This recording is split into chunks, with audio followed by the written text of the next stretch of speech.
All right, so this is part 2 of 12-6 circles and circumferences. Before we worked with the vocabulary of the circles and how to name central angles and those fun things. Today, or this time, we're going to work on how to find the circumference of circles. If you remember, the circumference is going to be the space around the outside. So I have some special points marked here on this circle. We have diameter PQ, and it says that the diameter is 5 yards. All right, so if I wanted to say, well, how long is the radius of that? Remember, diameter is radius times 2. So if my diameter is 5 yards, I need to figure out what half of that is to be able to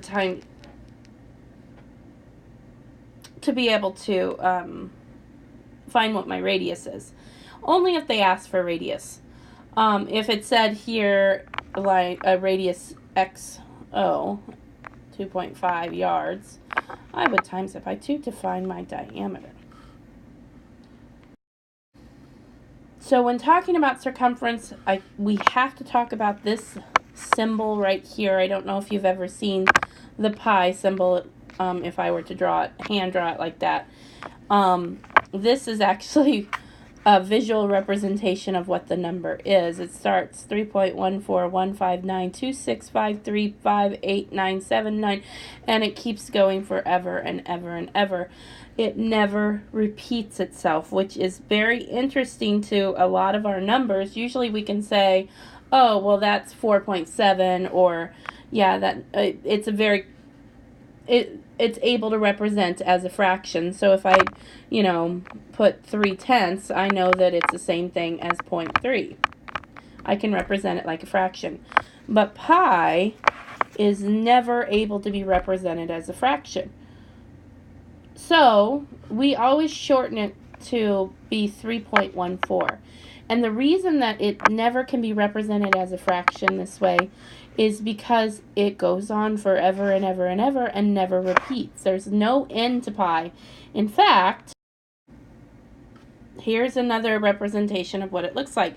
3.141592653589793238462, and it goes on forever.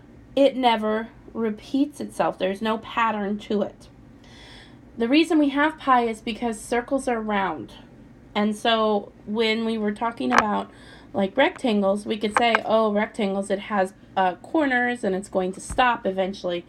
But circles go around and around and around and around, and they never stop, kind of like the number pi. We use this number pi, mathematicians figured it out, to help us find the area inside of a circle and to find the outside space. So we're going to put this into place to find our circumferences. We're going to use this formula, circumference equals pi times diameter. So let's look at our circle here. Let's say that we have a diameter of 5 yards, like I said at the beginning. We had, I think there was a Q and an O maybe, I don't know. So circle T, we'll say T is the middle point, has a diameter of 5 yards.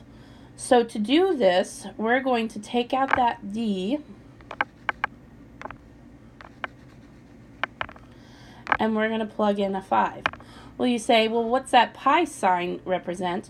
We take out pi, it still means pi, but we're going to take out that pi and we're going to put in 3.14 because that's the way that we use it. And we say 5 times 3.14 and we get an answer. Now I could write it out and I can multiply, and I know 5th graders can do that too.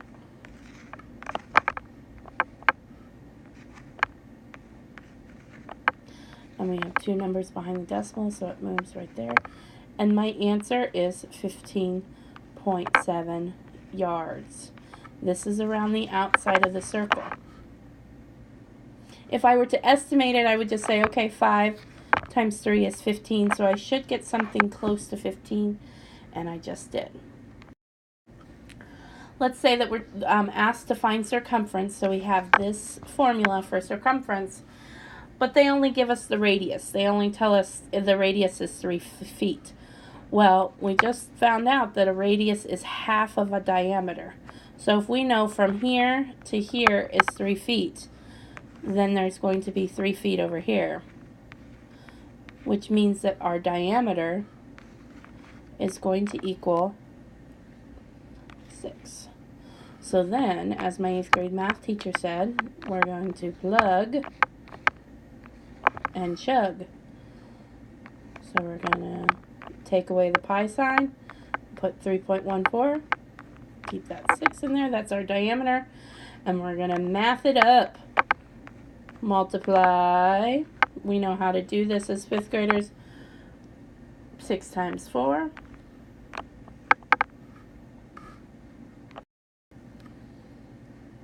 6 times 1 plus 2, 6 times 3, 2 numbers behind the decimal, boom, boom, and our answer is for our circumference is 18.84 feet. We don't have to do the squared part on this because it's like we're taking the outside of the circle and making one long line. We're not measuring the inside of the circle at all, so we only have to do the feet. Let's try it without looking at a circle. Let's say that we just have the information of d equals 20 inches.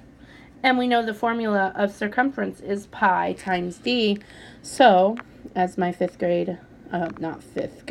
grade math teacher said, we're going to plug our numbers in and chug through our formula. We know that pi is the same thing as 3.14. From this time, you will need to know what pi is. And we're going to times this by 20. Write this problem out to the side. Times 20. 5th graders know how to do this math.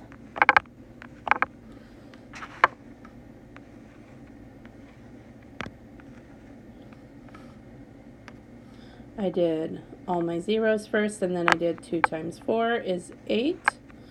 2 times 1 is 2, and 2 times 3 is 6. Then I add this all up. I have 2 numbers behind the decimal, 1, 2. So my answer on this one is 62.8. Don't forget your label. Sometimes they get tricky with us and say, hey, your radius is 13 feet. But in your formula, you have pi times d. I cannot just plug and chug on this one. I got to figure out what my diameter is first. Remember, on a previous screen, I said that your radius is 2 times your... If I times my radius by 2, I'm going to get diameter.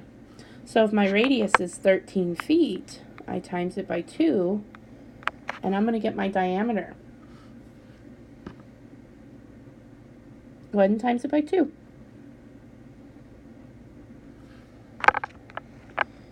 You should have got an answer of 26 feet.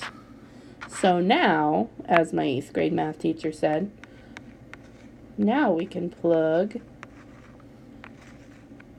and chug. Got to put that pi in there. Oh, we got a big problem this time.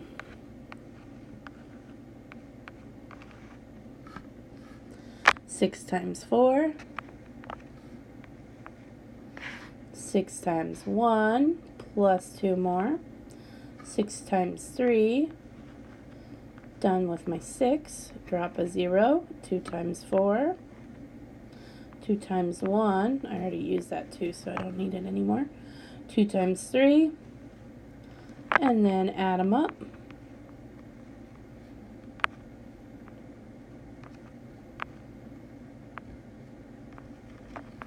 Two numbers behind the decimal, 1, 2. So my answer on this one is 81.2. 0.64 feet. Okay, your secret number clue today is that the secret number is prime. The secret number is prime, meaning it cannot be divided by any other number than 1 and itself. Go ahead and go to Schoology and pick up your assignment. And as always, happy mathing.